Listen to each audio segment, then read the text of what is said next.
BJP BJP BJP Trinamool যাচ্ছে BJP BJP BJP জয় শ্রীরাম। বাংলায় বিজেপির সরকার হবে।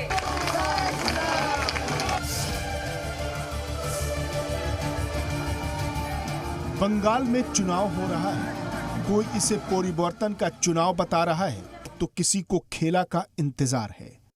इस चुनाव प्रचार में बीजेपी के लिए केंद्रीय मंत्री स्मृति ईरानी बड़ा किरदार अदा कर रही हैं। বাংলা এখন তৃণমূল যাচ্ছে আর বিজেপি আসছে, তাই ভবানীপুর ছেড়ে উনি নন্দীগ্রাম গেছে। कभी छोटे पर्दे की सबसे चर्चित बहू रही स्मृति ईरानी अब एक नेता, एक सांसद, एक मंत्री और एक स्टार प्रचारक के तौर पर कैसे अपनी भूमिकाएं निभा रही हैं, जानिए बंगाल स्मृति में। नमस्कार, बहुत स्वागत है आपका। और बंगाल स्मृति, जिस तरीके से आप बंगाल चुनाव को देख रहे हैं, तमाम तरह के पहलू एक एक नजर आ रहे हैं। और इस समय हम मौजूद हैं बंगाल में और यहाँ पर केंद्रीय मंत्री स्मृति ईरानी जी अपनी सुबह शुरू कर चुकी हैं और अब वो अपने चुनाव प्रचार के लिए निकल चुकी हैं। और दिनचर्या जब शुरू होती है तो बहुत सारी चीज़ों का ख्याल रखना पड़ता है। स्मृति ईरानी जी, दिन के काम जब शुरू होते हैं तो बहुत सारी चुनौती होती हैं। सांसद के तौर पर, प्रचारक के तौर पर दिन शुरू हो चुका है, सारे काम शुरू हो चुके हैं। मुझे लगता है कि जब आप एक संसदीय क्षेत्र की जिम्मेदारी रखते हैं तो आपका काम टाइम टेबल और शेड्यूल नहीं देखता।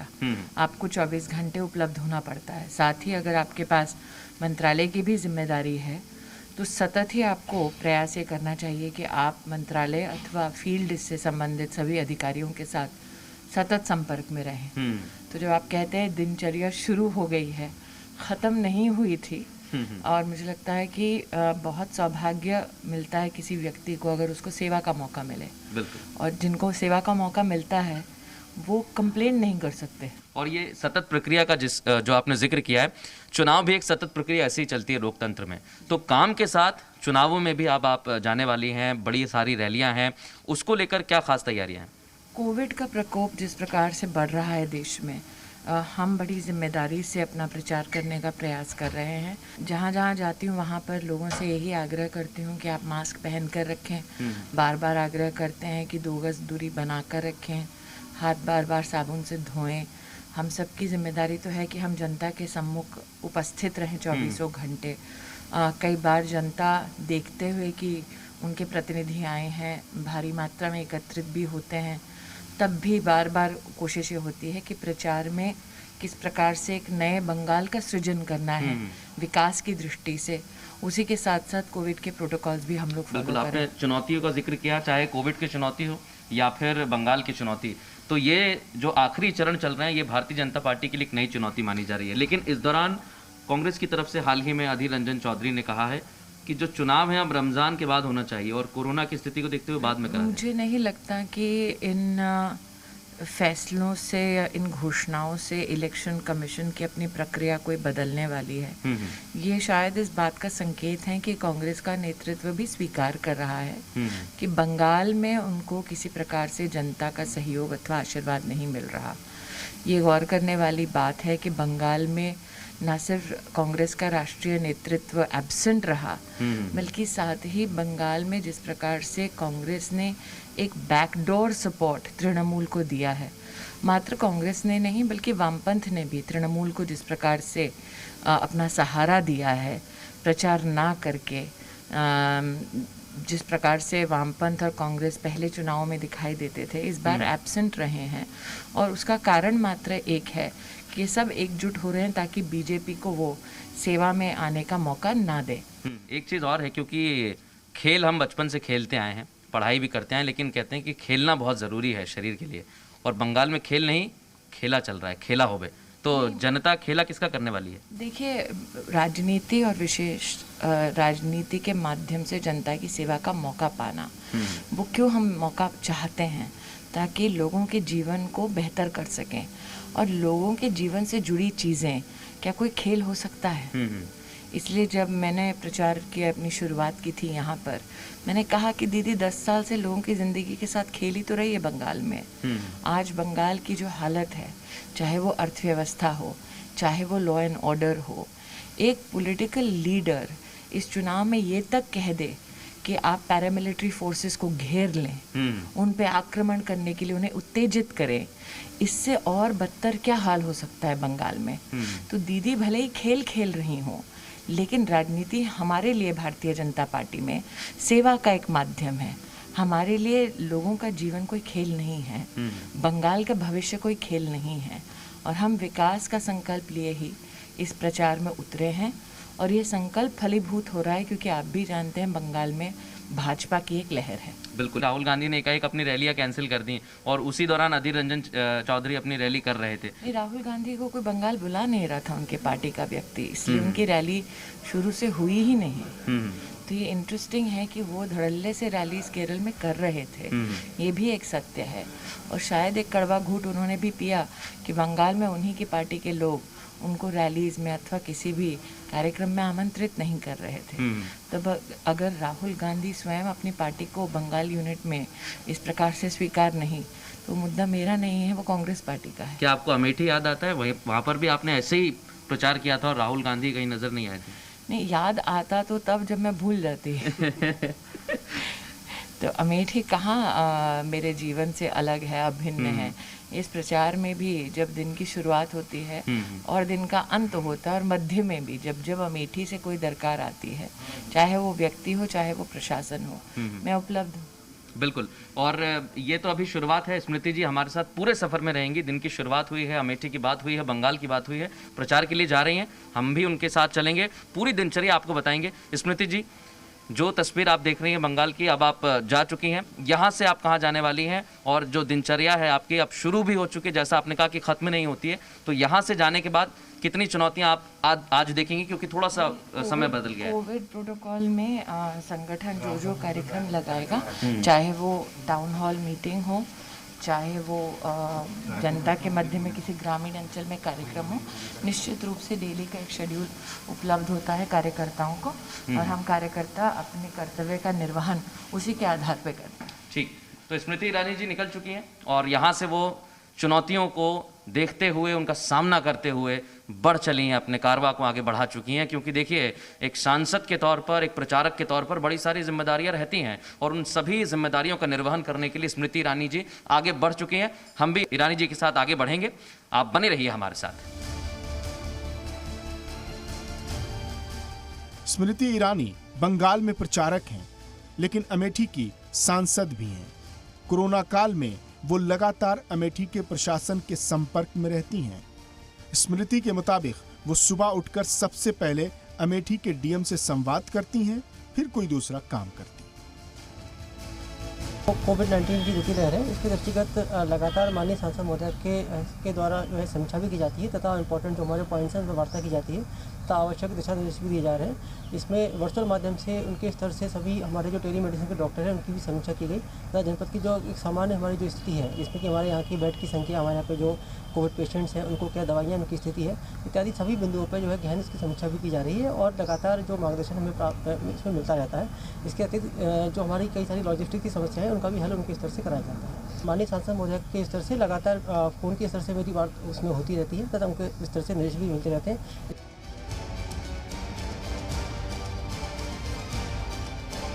केंद्रीय मंत्री स्मृति ईरानी जी अब चुनाव प्रचार के लिए निकल गई हैं।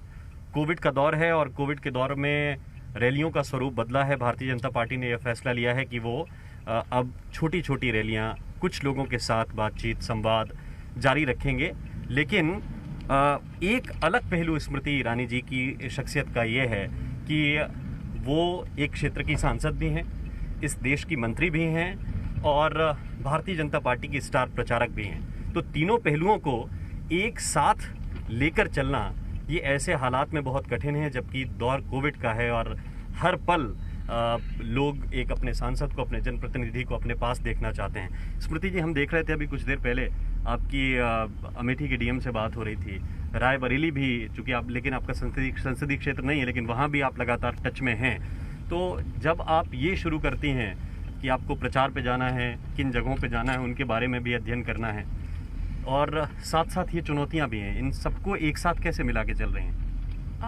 मेरे लिए प्राथमिकताएं हम लोग बदल नहीं सकते, जितना प्रिय अमेठी का मेरे लिए काम है, उतनी ही बड़ी जिम्मेदारी मंत्रालय में है और साथ ही एक प्रचारक के नाते जो पार्टी की अपेक्षाएं हैं उस पर भी खरा उतरता है हर कार्यकर्ता।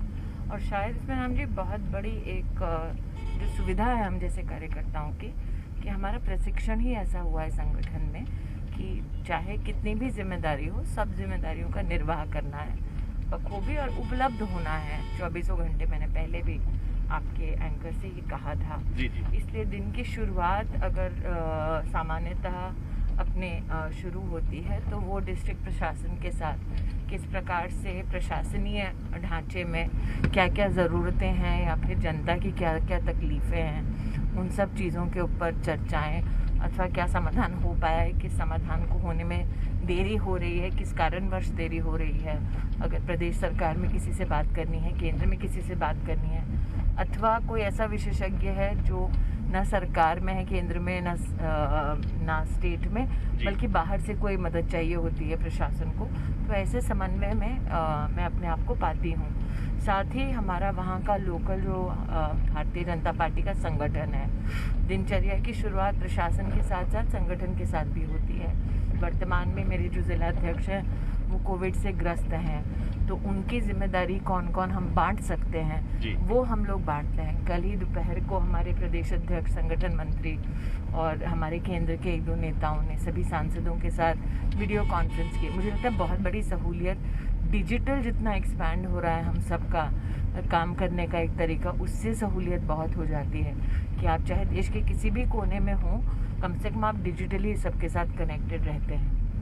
घर पर वर्तमान में जो भी फ़ोन कॉल्स आते हैं तो एक दो लोग ऐसे हैं वहाँ पर जो उन फ़ोन कॉल्स को अटेंड करते हैं। नागरिक को अगर डीएम से कोई संबंधित बात है या चीफ मेडिकल ऑफिसर से संबंधित बात है, कुछ लोग अमेठी के बाहर रहते हैं, काम करने आए हैं तो माता पिता गाँव में हैं, तो ऐसे लोगों के साथ भी समन्वय, उनके समस्या का समाधान, पर्याप्त मात्रा में जानकारी उपलब्ध करा देना कि मान लीजिए कोई बीमार है और वो कोविड नहीं है, अभी उसको नॉन कोविड कोई चुनौती है, तो उसके भी कहाँ से साधन ढूंढ के उनकी मदद करना।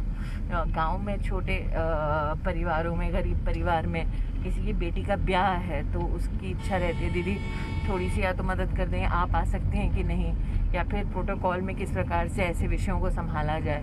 प्रधानमंत्री जी का बार बार ये आदेश रहा है कि हम लोग ऑफिस वर्क भी जितना संभव हो सिक्योर डिजिटल नेटवर्क पे करें। तो हम लोग सुबह जब मेरी बात प्रशासन और संगठन के साथ साथ प्रशासनिक ढांचे में, मंत्रालयों में दोनों होती है, तो जितनी फाइल्स आती हैं, ऐसा नहीं है कि फाइल इंतज़ार करेगा कि स्मृति ईरानी जब प्रचार से लौटेंगी तो तब काम होगा।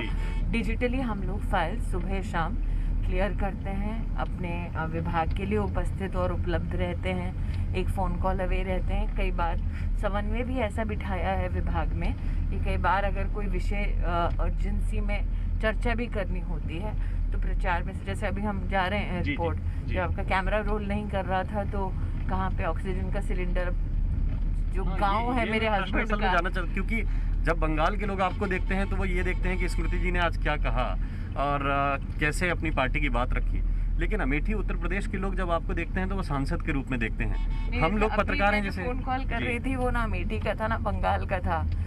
मैं महाराष्ट्र में संगठन में कई वर्ष बिता चुकी हूँ, लेकिन जो गांव है वहाँ पे हमारा वहाँ से फ़ोन कॉल था कि भाभी, मेरे हस्बैंड का गांव है, कि भाभी नगर पालिका को दिल्ली से एक पूरा का पूरा ऑक्सीजन का कंटेनर करवाना है, क्या आप मदद कर सकते हैं, तो वो कोऑर्डिनेट हो रहा है। अब उसमें सुविधा ये हो जाती है कि हमारी सरकार में सभी मंत्रालय जनता का अगर कोई भी काम है उसको करने में कोई कोताही नहीं करते, तुरंत हमारे सारे जनप्रतिनिधि उपलब्ध होते हैं। पहली जो आपकी फाइट हुई राहुल गांधी के साथ वो नेक टू नेक थी, आप करीब पहुंची। दूसरी बार में आपने अच्छे मार्जिन के साथ राहुल गांधी को हराया।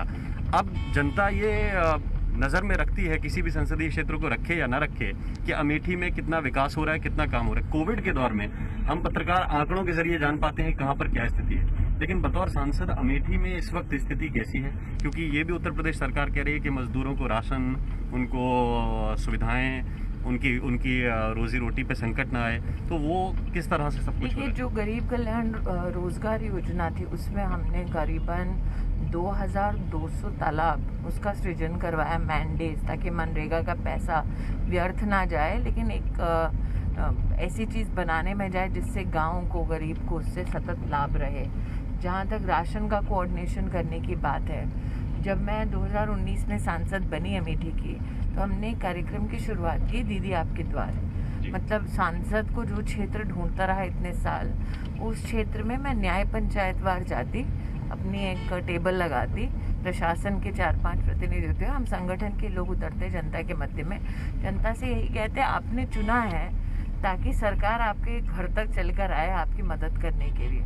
तो वहाँ पर प्रशासनीय, मान लीजिए किसी का राशन कार्ड वर्षों से नहीं बना, अब अमेठी में ऐसी ऐसी चुनौतियाँ हैं कि आप सुनकर दंग रह जाएंगे।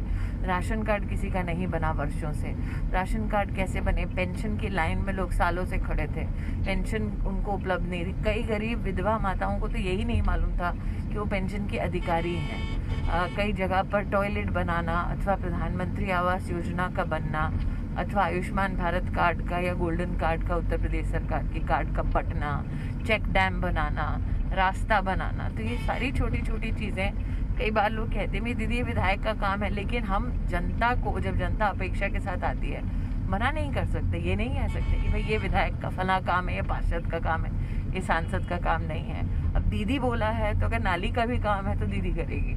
ठीक, अब तो जब कोविड आया, हमने ये निर्णय लिया कि हम अपने कार्यकर्ताओं के माध्यम से हर न्याय पंचायत में लैपटॉप पहुंचाएं जनता के लिए। फिर सीधा मैं सम्मुख वीडियो कॉन्फ्रेंस के साथ जनता की जो जो चुनौतियां थी, उन सारी चुनौतियों में उनके साथ सतत संपर्क में रह के, और फिर वहाँ पर भी प्रशासन जुड़ा था उसमें, और फिर वो लोग, प्रशासन के लोग भी सुनते थे कि मैम ये है, और वो फीडबैक फिर लिखित रूप में मुझे मिल जाता था कि जनता की ये शिकायत थी, उसका कैसे समाधान हुआ। और उसके बाद मैं फ़ोन भी करती हूँ कि जी देखिए प्रशासन ने कहा है समाधान हो गया है, या वाकई में आपका समाधान हुआ या नहीं।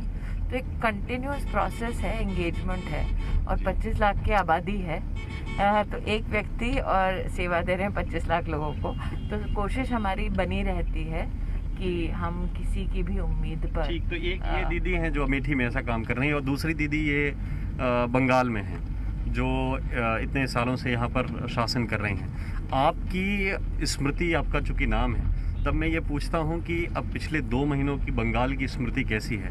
कितना फेर बदल, जब आप लोगों ने कैंपेन शुरू किया, कैलाश विजयवर्गीय जी यहाँ बहुत पहले से काम कर रहे हैं, उन्होंने शुरू किया, आप लोगों ने कैंपेन किया, अभी 2 महीनों में अगर देखें आखिरी 2 चरणों से पहले, तो कितना बदलाव आपने देखा है? प्रधानमंत्री जी के नेतृत्व में भारतीय जनता पार्टी के कई कर्मठ नेता बंगाल में आशूल परिवर्तन लाने के लिए मदद कर रहे हैं और अपना योगदान दे रहे हैं।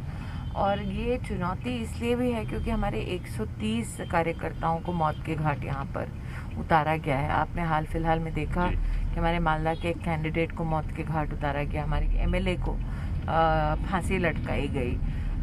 शायद चूँकि देश में कई लोगों को इस बात का एहसास नहीं कि तृणमूल कांग्रेस ने किस प्रकार से क्राइम को, वायलेंस को और रेप को, महिला कार्यकर्ताओं के साथ तो बहुत अत्याचार और दुर्व्यवहार हुआ। पंचायत के जब चुनाव हुए थे तब महिला जो खड़ी हो रही थी तृणमूल के खिलाफ, गुंडे जाकर न सिर्फ बदसलूकी कर रहे थे, कई जगह पर रेप की भी घटनाएं आई। ऐसे माहौल में जनता त्राहिमाम कर रही है विकास के लिए और तृणमूल मात्र सत्ता को हिंसा के माध्यम से अपनी चपेट में रखना चाह रही है। तो बंगाल में जो सर्ज आप देख रहे हैं वो विकास के समर्थन में देख रहे हैं। नरेंद्र भाई ने देश भर में विकास का एक स्ट्रक्चर, एक ढांचा लोगों को समर्पित किया है। बंगाल भी अब चाहती है कि वो विकास अब बंगाल के हर परिवार तक उपलब्ध हो, क्योंकि ममता बनर्जी की जो पॉलिटिक्स रही है वो ये रही है, केंद्र सरकार चाहे कोई भी स्कीम करे वो स्कीम बंगाल ना आने पाए। मतलब देश में पहली ऐसी मुख्यमंत्री हैं जिन्होंने ये निर्णय लिया है कि अगर गरीब को सालाना 5 लाख रुपए की सुविधा मिलती है तो उस सुविधा बंगाल के गरीब को ना मिले। अगर देश के किसान को सालाना 6,000 रुपया बैंक के खाते में मिलता है तो वो सुविधा बंगाल के किसान को ना मिले। आपका राजनीतिक मतभेद हो सकता है जी, लेकिन मोदी से गुस्सा हो और ममता ने बंगाल की जनता से बदला निकाला है, ये किसी की समझ में शायद नहीं बैठता। कि आपका चाहे जितना भी बैर हो नरेंद्र मोदी से, आप बंगाल की जनता के प्रति इतनी घृणा क्यों दिखाते हैं? तो इसीलिए हम जो बंगाल में सर्ज देख रहे हैं परिवर्तन की, वो सर्ज जो है वो नरेंद्र भाई के विकास के एजेंडे के प्रति जनता की अपेक्षा का सर्ज है। मैं ये कह रहा था कि दीदी का अगर हम नाम लें तो दीदी का जब भाव आता है तो एक पवित्र बड़ी बहन का भाव आता है। दीदी माने दया करुणा उनके साथ जुड़ती है। एक भाव ममता का भी होता है, लेकिन इन ममता दीदी के साथ वो भाव जुड़ रहा है बंगाल की जनता के साथ। मुझे कहीं ना कहीं, और आप भी अपने भ्रमण में इस बात को कहीं ना कहीं देखेंगे कि महिला हो या नेता पुरुष हो, अपेक्षा क्या होती है जनता की। अब हर नागरिक ये नहीं कहता कि ताजमहल बना के खड़ा कर दो। नागरिक मूलतः सुविधाएं चाहता है। बंगाल में शायद ही कोई और प्रदेश ऐसा हो जहाँ पर एक राजनीतिक दल जबरन अपनी पार्टी के रंग से आपका घर रंग दे। जी, ये आप चूंकि आज कुल्टी जा रही हैं, उसके बाद मुर्शिदाबाद में भी है, लौट के आपको भवानीपुर भी आना है। और भवानीपुर वो क्षेत्र है जिससे पहले ममता बनर्जी चुनाव लड़ती रही। छोड़ दिया। वो क्षेत्र है जो छोड़ दिया। तो जब हम मुर्शिदाबाद की जिक्र कर रहे हैं, क्योंकि आप वहाँ पे जा रहे हैं, ग्रामीण इलाकों में जनता की समस्याएं क्या हैं? क्योंकि ये भी कहा जाता है बीजेपी के बारे में कि ये पोलराइज करते हैं वोटों को। देखिए, जब सड़क की बात करते हैं, वो सड़क क्या पूछती है चलने से पहले हिंदू चल रहा है या मुसलमान? जब नलके की बात करते हैं और नल से स्वच्छ जल की बात करते हैं, वो पानी पूछता है क्या जो इंसान पीता है कि तुम्हारी जात क्या है, तुम्हारा धर्म क्या है? जब नरेंद्र मोदी कहते हैं कि घर में बिजली आएगी, बिजली का तार आपके घर में आपका धर्म और जात पूछ के आती है क्या? जी। तो ये पोलराइजेशन कैसे हुआ जब विकास के ऊपर हम लोग केंद्रित रह रहे हैं? सारी रैलियां जय श्री राम से शुरू होकर जय श्री राम पे। राम का नाम, और मैं जिस व्यक्ति से बात कर रही हूँ उन्हीं का नाम राम है। अब राम का नाम क्यों जप रहे हैं लोग? It's a people's revolt against Mamata Bandyopadhyay. And what is the people's revolt? Ram का नाम तब लेना शुरू हुआ बंगाल में जब ममता बनर्जी ने कहा कि भगवान का नाम आप ले नहीं सकते, भगवान के नाम पे आप शोभा यात्रा नहीं निकाल सकते, दुर्गा पूजा में आप मूर्ति का विसर्जन नहीं कर सकते, सरस्वती पूजा आप कर नहीं सकते।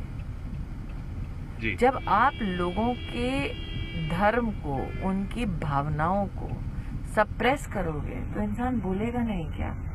और आज बंगाल में जय श्री राम का जो नारा आप कहते हैं, वो एक भावना है बदलाव की, वो एक भावना है ममता बनर्जी को बोलने की कि अब हो गया बस, और अत्याचार आपका हम नहीं सहेंगे।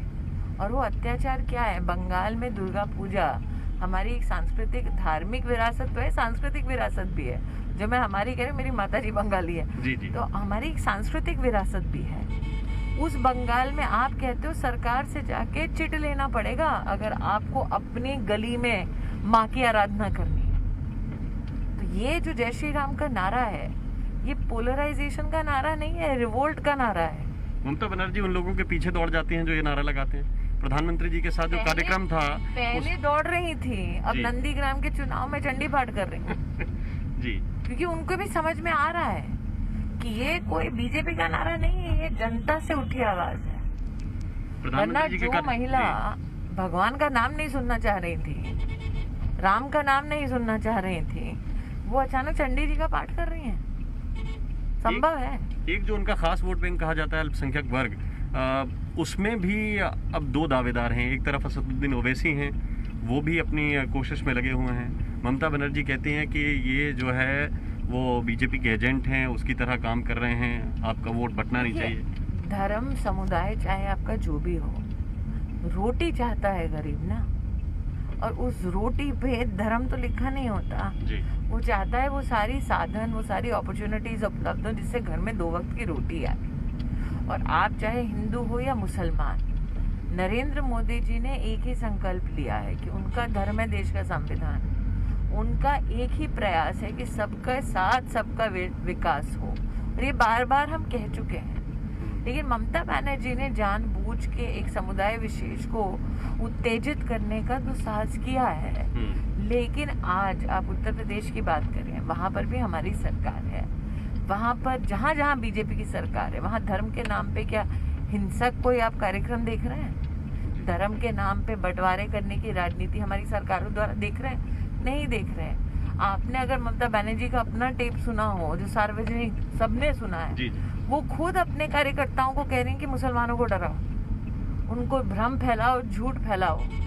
तो बहुत बड़ा अपराध धर्म के नाम पे न सिर्फ बांटना बल्कि धर्म के नाम पे लोगों को उत्तेजित करना ताकि वो किसी ना किसी भ्रम की स्थिति में किसी को या तो आक्रमण करें या फिर अपने डर के मारे खुद ना कहीं हिल पाए।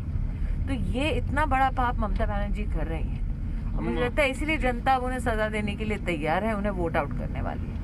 हम अब एयरपोर्ट पहुंचने वाले हैं। एक बस आखिरी सवाल आपकी, हम चुनावी रैलियों में जो चीज़ें देखते हैं उसमें सबसे विशेष है, जो आकर्षक है, वो आपकी भाषा है। बांग्ला में जो धारा प्रवाह आपका हम भाषण सुनते हैं उसके पीछे जो बचपन है, माता जी आपकी जो है रही हैं वो है, या फिर आपका कई भाषाओं में जो है अध्ययन है, पकड़ है? नहीं, पिताजी पंजाबी, मेरे दादा पंजाबी, दादी महाराष्ट्रन, नानी असम में पली बड़ी और नाना बंगाल से, पति गुजरात से। ये सारे भाषाएं घर में बोली जाती हैं, इसलिए थोड़ी बहुत प्रैक्टिस रहती है। हाँ, माँ के साथ, माँ तो बांग्ला में ही बात करती हैं, पिताजी फिर भी हिंदी, क्योंकि वो हैं उत्तर प्रदेश से। पार्टीशन के बाद दादाजी मुरादाबाद आए और पिताजी वहीं पे पले बड़े, तो पिताजी फिर भी मूलतः हिंदी में ही बात करते हैं ज़्यादातर, लेकिन माँ का हमेशा इंसिस्टेंस रहता है कि वो बांग्ला में ही बोलते हैं और हस्बैंड गुजराती में ही बोलते हैं, इसलिए मेरा थोड़ा बहुत प्रैक्टिस घर में चलता रहता है। बहुत से पहलू हैं स्मृति जी की शख्सियत के, और हम अब एयरपोर्ट के बहुत करीब हैं। स्मृति जी यहाँ से उड़ान भरेंगी अपनी चुनावी रैली के लिए, और उसके बाद हम जगह जगह पर जहाँ भी स्मृति जी जाएंगी उनके साथ रहेंगे। लौटकर जब वो भवानीपुर आएंगी तब भी उनसे हम संवाद करेंगे, क्योंकि पॉलिटिकल सवाल अगर जनता के बीच में हो, वहाँ पर हो, तो ज़्यादा बेहतर रहता है। ख़ास तौर से मंत्रालय के काम, अमेठी के सांसद की जो जिम्मेदारी, सारे पहलू एक साथ हम आप तक पहुंचा रहे हैं। आप बने रहिए हमारे साथ।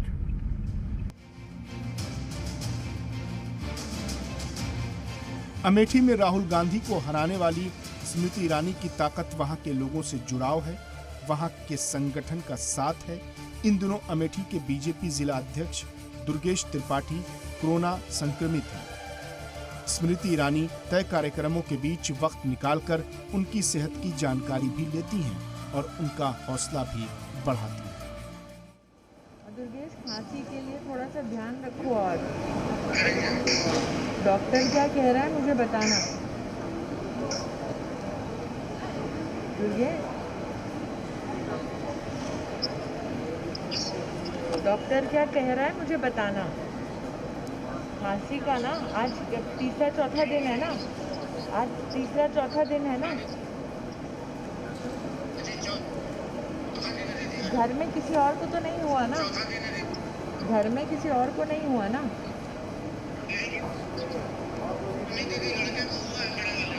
उसको तो नहीं है खांसी, उसको तो नहीं है खांसी। बाकी सब तो आइसोलेट है ना घर में दूसरी जगह पे। सीटी चेस्ट कब हो रहा है? सीटी चेस्ट कब हो रहा है दुर्गेश?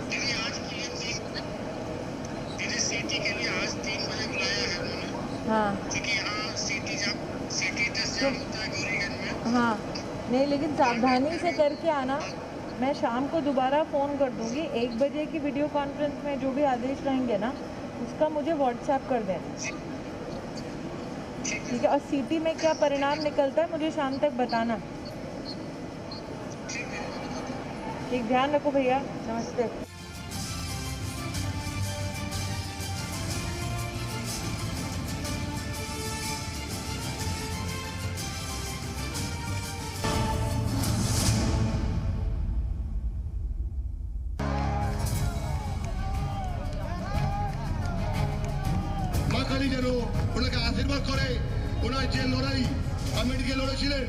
बांग्ला बचाओ, दीदी हटाओ, बीजेपी लाओ। तो केंद्रीय मंत्री स्मृति ईरानी मुर्शिदाबाद में अपनी सभा को खत्म करके पहुंच चुकी हैं एक बार फिर कोलकाता, और मुर्शिदाबाद में सभा खत्म करके स्मृति ईरानी पहुंची है, स्मृति ईरानी पहुंच चुकी है भवानी।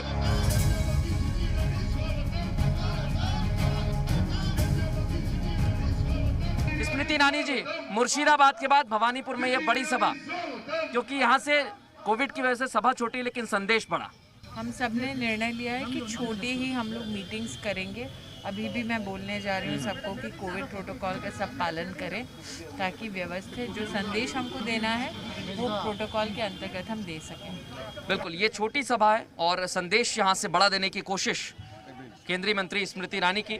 ये तस्वीर आप जरूर देख सकते हैं, क्योंकि सभा यहाँ से एक संदेश देने की कोशिश केंद्रीय मंत्री स्मृति ईरानी की है और इस पर लगातार एक तस्वीर आप पश्चिम बंगाल की देखते जा रहे हैं और यहाँ पर भवानीपुर में मौजूद हैं केंद्रीय मंत्री स्मृति ईरानी। केंद्रीय मंत्री माननीय स्मृति ईरानी के माकाली फोटो तुले ওটাকে উপহার দিচ্ছি। আমি মাস্ক বার করেছি কথা বলার জন্যে, কিন্তু আপনাদেরকে আমি হাত জোড় করে নিবেদন জানাচ্ছি সবাই নিজের মাস্কটা পরে রাখুন। আমরা বারবার এই নির্বাচনে যে ক্যাম্পেইনটা করছি, প্রত্যেকটা মানুষকে দুটো নিবেদন জানাই, একটি মাস্ক পরা, দুটো সোশ্যাল ডিস্টেন্সিং রাখার সঙ্গে সঙ্গে হাতটা সাবানের সাথে ধোয়া। এই নিবেদনটা জানানোর চেষ্টা কেন আমরা করব? কেন কি নির্বাচনে আমরা লড়ছি, কমিউনিটির প্রত্যেক দায়িত্ব, এই দায়িত্বটাও ফুলফিল করা। বাংলা বাঁচাও, দিদি হাটাও, বিজেপি লাও। গ্রামে গ্রামে যখন যাচ্ছি সবাই নমস্কার জানানোর সঙ্গে সঙ্গে বলছে দিদি জয় শ্রীরাম। আমার এখনো মনে আছে জয় শ্রীরাম শুনে দিদি কত বিরক্ত হচ্ছিলেন, আর বাংলার মানুষ জিজ্ঞেস করছিল কি বাংলায় ঠাকুরের নাম নেওয়া কি অপরাধ? দিদি বললেন হ্যাঁ অপরাধ, যে ঠাকুরের নাম নিবে জয় শ্রীরাম বলবে তুলে আমি জেলে ঢুকিয়ে দিব। মনে আছে? যেই দিদি জয় শ্রীরাম শুনতে পাচ্ছিলেন না, যেই দিদি সরস্বতী পূজা করতে দিচ্ছিলেন না, যেই দিদি দুর্গা পুজো করতে দিচ্ছিলেন না, ওই দিদি এখন নন্দীগ্রামে গিয়ে চণ্ডী পাঠ করছে।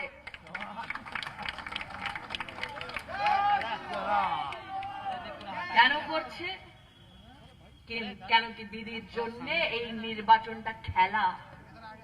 দিদি বলেছেন তো খেলা হবে।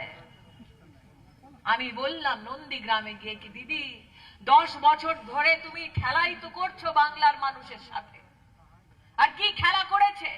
রক্ত নিয়ে খেলা করেছে বাংলায়। জয় শ্রীরাম।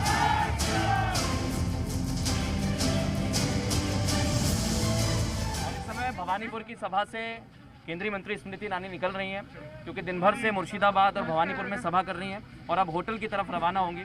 तो जो तस्वीर आप देख रहे हैं, ये देखिए सड़कों पर निकल के स्मृति ईरानी जी भवानीपुर में छोटी सभा में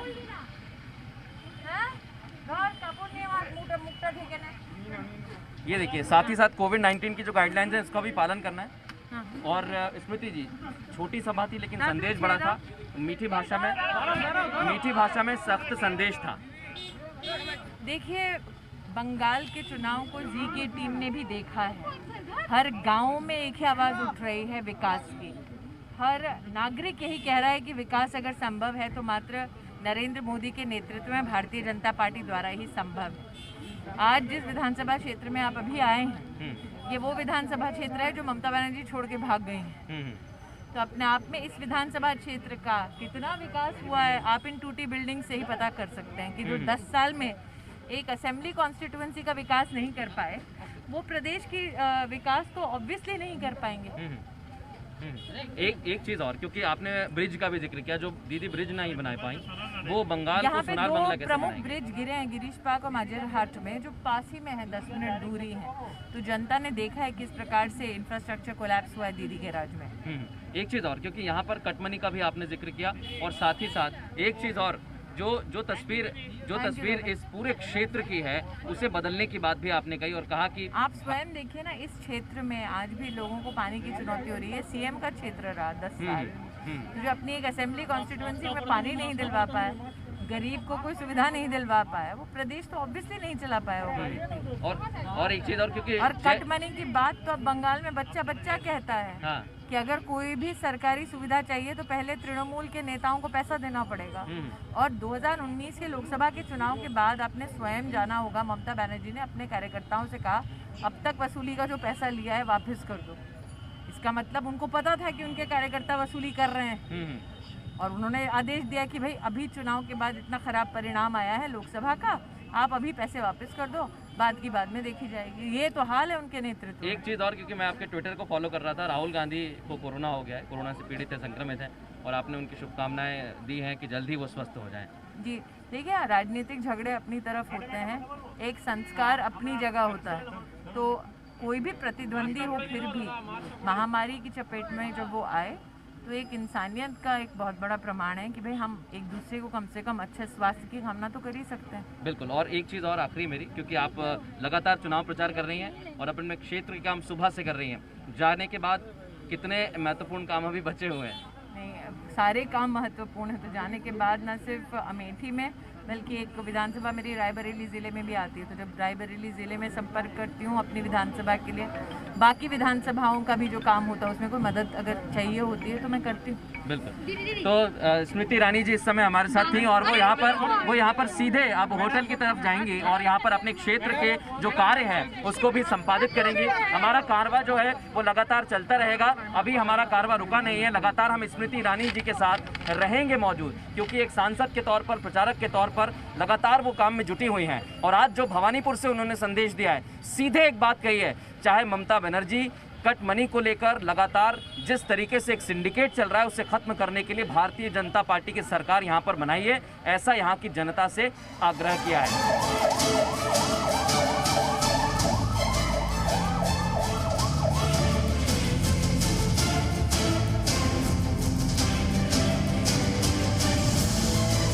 भवानीपुर की सभा के बाद केंद्रीय मंत्री स्मृति ईरानी होटल पहुंच चुकी हैं और जैसा हमें पता है कि कुछ ही मिनट का उन्होंने कुछ ही क्षण का ब्रेक लिया और उसके बाद तुरंत अपने नित्य के जो काम है उसमें जुट चुकी हैं, मंत्रालय से जुड़े हुए जो काम है उसमें जुट चुकी हैं। बिल्कुल, हम भी चल के देखते हैं क्योंकि काफ़ी बिजी शेड्यूल था सुबह से स्मृति ईरानी का। और अब हम जब उनके रूम में आए हैं, हेलो मैम, आ सकते हैं हम लोग?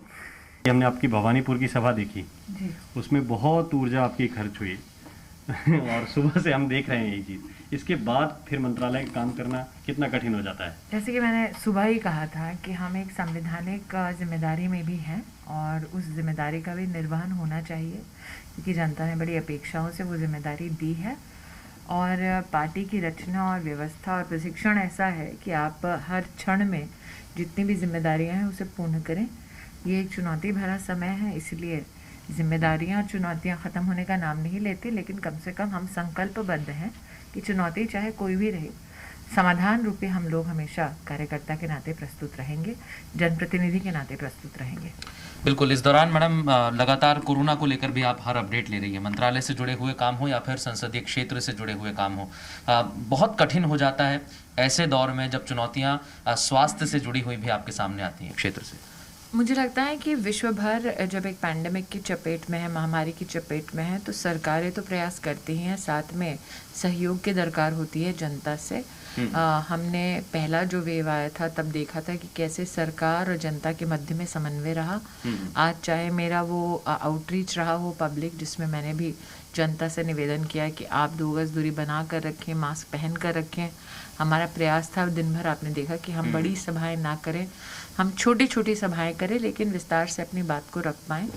साथ ही संसदीय क्षेत्र में, और मेरा एक विधानसभा क्षेत्र रायबरेली जनपद में भी है, कई बार जब जनप्रतिनिधि से लोग मिलते हैं अथवा चर्चा करते हैं तो ये नहीं देखते कि उनके संसदीय क्षेत्र का कौन प्रतिनिधि है, वो इस अपेक्षा के साथ इंसानियत के नाते संपर्क भी करते हैं। तो न सिर्फ अमेठी बल्कि रायबरेली में भी अगर लोगों को दरकार होती है तो हम लोग उपलब्ध रहते हैं।